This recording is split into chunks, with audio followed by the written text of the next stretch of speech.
I think the kaleidoscope is symbolic in many ways of the ideas of occupation in our life.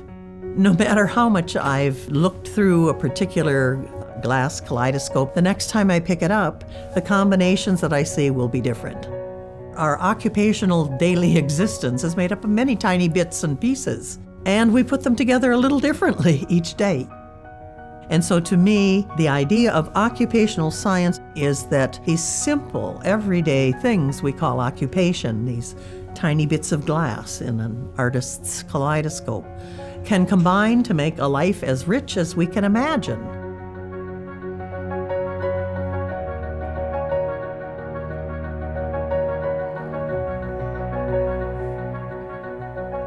Occupational science is the study of occupation and of the human as an occupational being, with emphasis on how a person's skill enable them to meet the demands of their environment. Occupational science is the science of everyday living. Occupational science is a discipline that is really interested in studying the ordinary and extraordinary activities that bring meaning to people's lives. I describe occupational science as living and learning in everyday life. Occupational science is important because it actually fills lots of gaps that other sciences don't examine. One of the things that I really appreciated that engaged me about occupational science is the interest in the qualitative experience of being a human being. Occupational science is the study of things that make human beings who they are, that bring people into relationship with each other and with their larger world. Occupational science is a really nice, round-level, practical approach to understanding what's going on in people's lives and how we can help improve people's lives. The original founding vision of occupational science was one really of human emancipation, solving problems and creating better lives. It pulls from a lot of different fields and disciplines, but the goal is to understand what makes us human.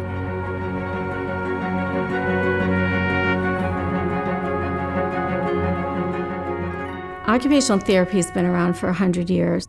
The historical roots of occupational therapy are really grounded in the understanding of what occupation is and what occupation means. But when I was in occupational therapy program, we didn't talk about occupation. That was not the word we used. We used task, we used activity, even though the name of the profession was occupational therapy. And we were not reading our historical literature. But in what's sometimes referred to in our history as the Occupational Renaissance, we began to revisit our early writings. I first became the chair of the Occupational Therapy Department at USC in 1976. At the time, we had these very strong intellectual traditions.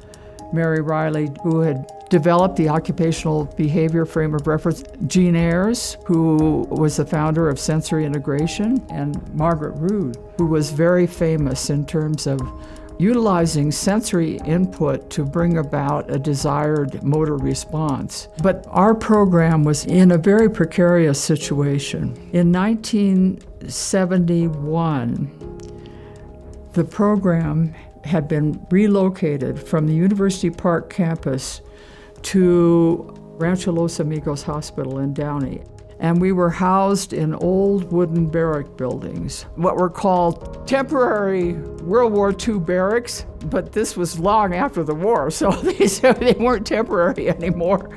As a chair, I had no control over our space, no control over our budget, and we were completely out of the mainstream of university life. In fact, many programs didn't even know we existed. When I decided to accept the position at USC, Betty Yerxa had just assumed the chairpersonship. This was a department with 5 faculty and about 30 students, a tiny, tiny department, but there was a lot of great thinking being percolated in that environment.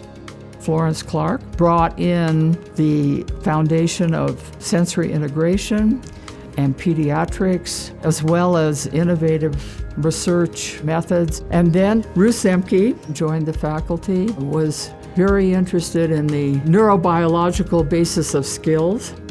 as well as the activity patterns of older people. And she was always making sure that we were grounded in reality. If we got off too far on abstractions and wild ideas, she brought us back home. When I came here in 1981, it was just an exciting time with a lot of exciting people, very capable, very highly skilled, very opinionated, and yet open to trying to build something together. I was the fourth tenure-track faculty member after Dr. Yerxa, Dr. Zemke, and Dr. Clark. The thing that I learned coming to the Department of Occupational Therapy was that people were absolutely convinced and true believers that there is a power of occupation, and that this power was transformative, and that the world just needed to understand that. And so Betty Yerxa came up with this idea that we would have this new science, occupational science. In the 70s and 80s, the profession of occupational therapy was really going through intellectual crisis. There wasn't a consensus about what our foundational science ought to be. And the problem with that is, unless one has a conceptual framework to operate from, things don't progress. We can't do a better job with our patients, and we can't evaluate the effectiveness of what we do. And so we wanted to develop a doctoral program based in occupational science, a community of scholars, clinicians, and students and researchers who would explore and elucidate the idea of occupation. Occupation is so complex. Just think about it. Think about the complexity of fly fishing. You have to have a lot of coordination to be able to cast. And then there's a psychological side to it. What is it about it that drives people to be so committed to fly fishing? I mean, they will stay out all day, they will travel all over the country. Then there's also a cultural level, because once you're a fly fisherman, you have a certain look. And then at an even higher level, you might feel some kind of spirituality out there on the river with the clouds. The point being that every occupation has all of these layers and layers of benefit and complexity. Whether it's sitting on a park bench and watching clouds go by, or knitting.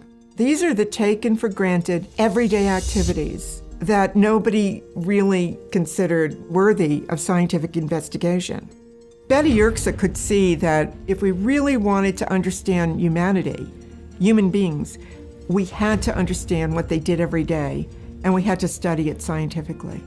We had a series of faculty retreats that were held here in Aspendell. The ideas were flying, the arguments were very intense, and out of that we developed a conceptual frame of reference for the doctoral program and for the science that was based on a systems view of the human, so that we could organize the complexity of occupation from the biological level all the way on up to what we call the transcendental level, and thereby enable our research to relate to the total human being. About 1983, maybe, we submitted our first proposal, and it came back that it was considered too premature. And we knew what we had to do. We knew we had to get research grants, we had to get more publications, we had to get more doctoral level faculty. Our vision for occupational science as it began was that of providing a support for our field of occupational therapy, one that would give us a common focus and one that would show we were unique. Dr. Gelia Frank, who in contrast to us was not an occupational therapist, but an anthropologist, helped us remember that occupational science could have societal benefits in a much broader sense than just to our field or to health itself. I made it my business to keep inserting the idea that this was relevant not just to individuals, but to groups and societies and cultures. We put more effort into sharing our idea of occupational science as interdisciplinary, we had events we called polymath dinners, inviting faculty members from across the university from a variety of fields, not just healthcare, not just medically oriented, but from a wide variety of academic fields who could bring ideas that we could identify with as relating to occupation. We made connections with the College of Liberal Arts, and the dean, Paul Bohannon at that time, immediately saw the validity of what we were doing and was very excited about the possibilities of occupational science. In fact, he was the one who helped name it that. We were able to get a lot of momentum. So then we went forward with our next proposal for a basic science focused on this phenomenon of occupation. So I would say we started in 1983, and by 1989, the new discipline was approved at USC. We had our discipline. It's pretty remarkable to start a new science in the 1990s, just kind of grow it. So it's kind of amazing that it happened. Occupational science was revolutionizing in a lot of ways because it was not the way that the profession was thinking at the time. It wasn't the standard framework from which therapists were practicing in most places, so it was a huge paradigm shift. And at the same time, a huge opportunity to think about how to reconstruct what we were doing in ways that would be more beneficial to society, that would be more in keeping with people's real daily lives and the things that were meaningful to them. I am very grateful to the people who worked so diligently with us to develop the doctoral program, the vision of the science, the research ideas, and so on. It was a very creative process, and none of us could have done it alone.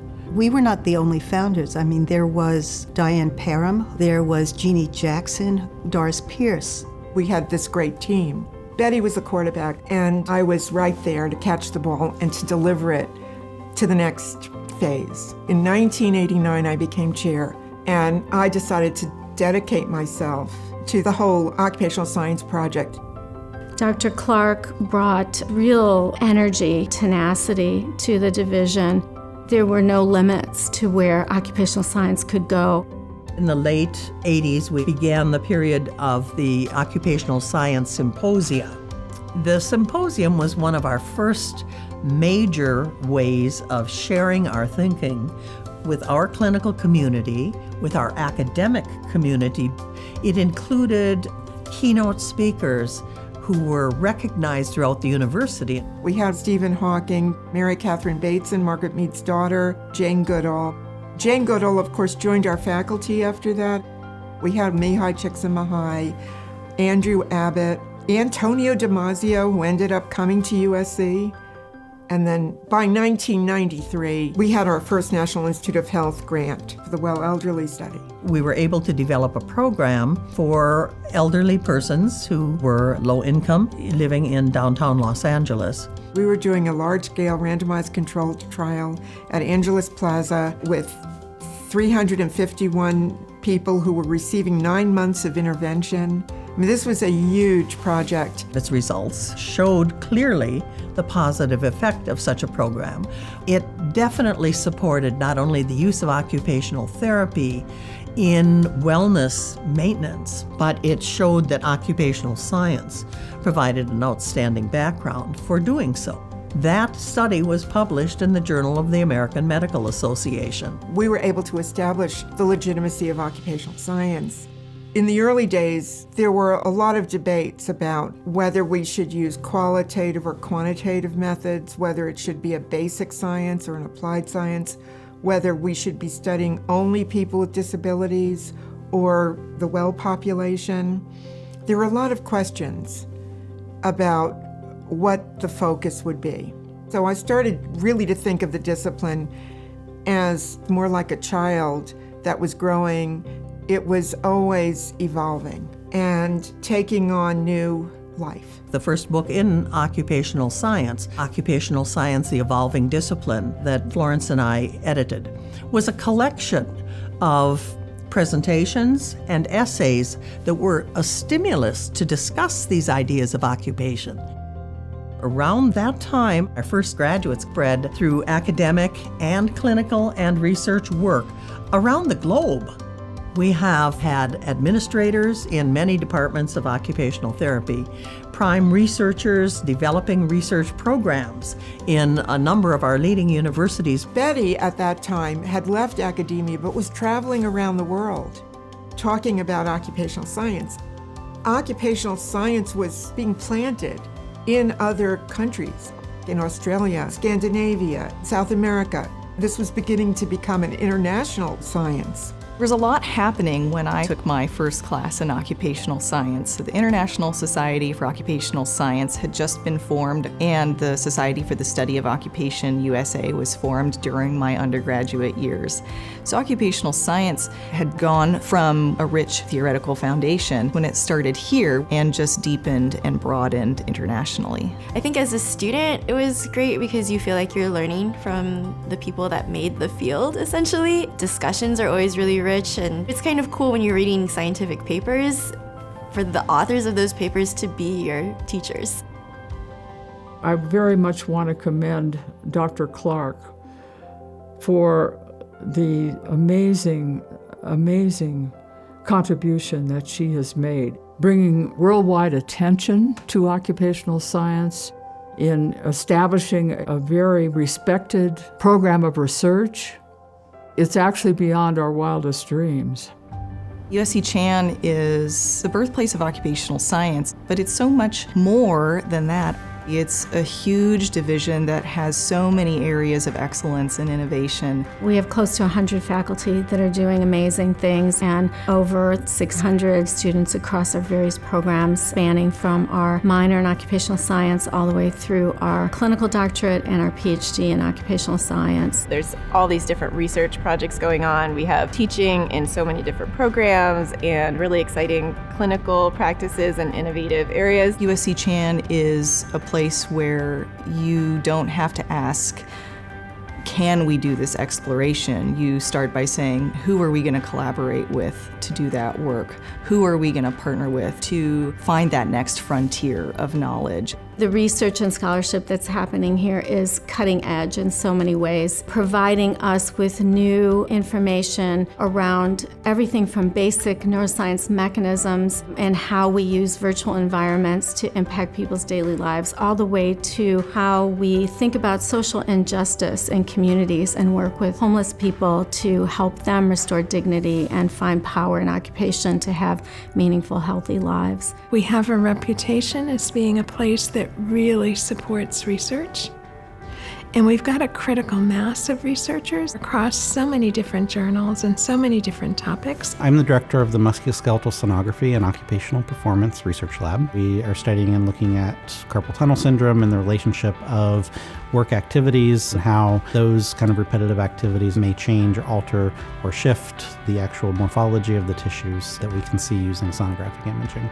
We've developed this new lab here called Inspire, Innovations in Neurodevelopmental Sensory Processing Research. And what we're trying to do is really to look at what are some of the earliest markers of infants who are at risk for autism, and develop new assessment tools and screening instruments that can help us identify children earlier. We're looking at how we can help families through coaching interventions to recognize signals that their infants are giving and ways to optimize their responsiveness towards their infants to help with their development in daily life and to help them engage in the daily activities that make a difference in their outcomes.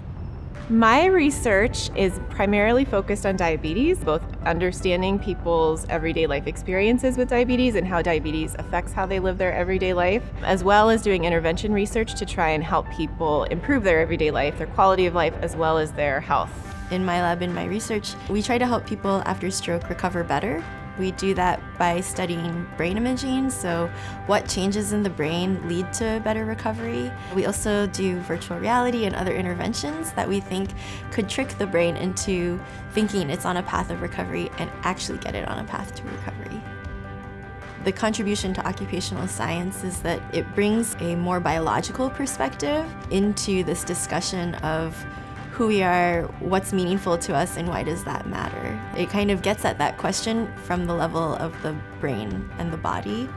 I study situations where people are unable to access their everyday occupations because of social marginalization, so things like unemployment. And I want to understand in this new economic landscape, how are people constructing lives in the face of the absence of full-time, formal, sustainable work? One thing I'm really excited about for occupational science is that we have so many more people coming into the field. We have a lot of really bright PhD students that are coming in, or a lot of really bright trainees, and they're getting really diverse training. So the research diversifies, but it also gains depth. We have a great group of students, and seeing those students grow and progress across time is such a joy to me. They're going to go out into the world and become scientists and actually continue to carry forward what we're doing here at USC. Some of the students that I've mentored are applying for faculty positions, and I'm realizing that I'm mentoring my colleagues. I'm mentoring my future colleagues. I was born in 1989, so I'm as old as occupational science is. I'm looking forward to developing my own line of research, and I'm also excited to contribute to occupational science and the discussions that are going on within the field about where it should move forward from here and what contributions it could have to other fields and disciplines. The philosophy of occupational science, philosophy of well-being, doesn't feel like it's just 30 years old to me. I feel it's thousands of years old. It feels like a good academic discipline that I can make my home. Long term, I want to develop evidence for occupational therapy interventions that's informed through occupational science. And I want to help train the next generation to use their creativity, their ingenuity, and their kindness to affect healthcare for the next generation. I'd say occupational science is still evolving. The discipline itself is moving into a new era.